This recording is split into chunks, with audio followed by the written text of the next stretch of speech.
எங்கும் ஜெயம் எதிலும் ஜெயம் இனிமேல் நமக்கு இல்லை பயம். நான் உங்களுடைய மாலா சுப்பிரமணியம் பேசுகிறேன். அதாவது பகவான் நாமாக்களை, நம்ம பகவான் மந்திரங்களை, காயத்ரி மந்திரம், நாமாக்கள் இதெல்லாம் சொன்னால் கண்டிப்பான முறையில் நமக்கு ஒரு புண்ணியமும் கிடைக்கும். ஒன்று. ரெண்டாவது, பிரச்சனைகளிலிருந்து ஒரு விடுவியல் நமக்கு கிடைக்கும்.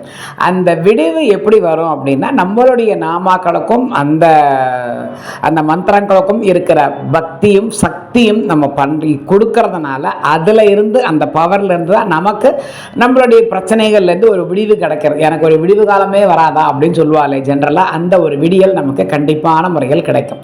அதெல்லாம் ஒன்றுமே இல்லாமல் ஒரு சில பேர் இந்த நம்பரை எழுதுங்கோ அப்படின்னு சொல்கிறேன். அந்த நம்பரெல்லாம் தயவு பண்ணி எழுத வேண்டாம்ப்பா.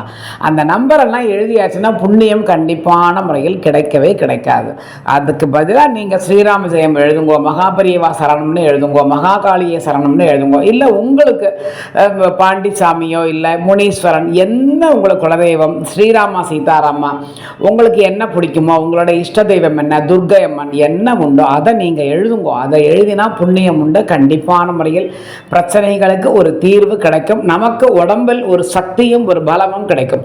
நீங்கள் நன்னா யோசிச்சு பாருங்களேன். சாமிகிட்ட நன்னா விளக்கேற்றிட்டு உட்காந்துட்டு அவன் உங்களுக்கு பிடிச்ச தெய்வத்தோடைய நாமாவை நீங்கள் நன்னா மனசார நீங்கள் சொல்லிட்டு வெளியில் வாங்கலாம். வந்ததுனால உங்களை அறியாமல் உடம்புல ஒரு வைப்ரேஷன் இருக்கும்.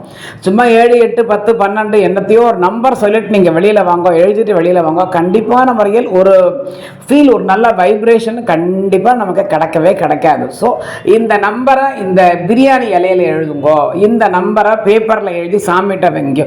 நீங்கள் பேப்பரில் எழுதி வைக்கிறது, நீங்கள் பகவான் நாமாவை எழுதி பேப்பரில் வைங்கோ. அதை கொண்டு போய் கோவிலில் போடுங்கோ, கோவில் இதில் வைங்கோ. வச்சேல்னாலே உங்களுக்கு நிறைய கோடி புண்ணியம் உண்டு. ஒன்று. ரெண்டாவது, உங்களுடைய பிரச்சனைகள் கண்டிப்பான முறையில் ஒரு நாள் இல்லாட்டையும் 2 நாள் இல்லாட்டையும் 3 நாள் இல்லாட்டையும் சீக்கிரமாக கண்டிப்பான முறையில் தீர்வதற்கான வாய்ப்புகள் நிறையாவே இருக்குது.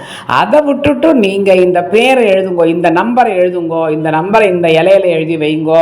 அந்த அரச இலையில எல்லாம் நீங்கள் தெய்வத்தோட பேர் எழுதி வச்சேன்னா ட்ரிபிள் மடங்கு சக்தி கிடைக்கும். அதுக்கு ஏன்னா அரச இலையெல்லாம் தெய்வத்துடைய தேவ இலைகள் அதெல்லாம். ஸோ அந்த மரங்கள்லே தேவ மரங்கள் இல்லையா, அந்த அரச மரம், வேப்ப மரம், அதெல்லாம் தெய்வம் இது பொருந்திய மரங்கள், சக்தி பொருந்திய மரங்கள். அதில் நீங்கள் அந்த இலையிலே தெய்வத்துடைய நாமாக்களை எழுதி நீங்கள் அதை கோவில்லையும் வைக்கலாம், உங்கள் ஆற்று சாமி ரூம்லையும் வைக்கலாம்.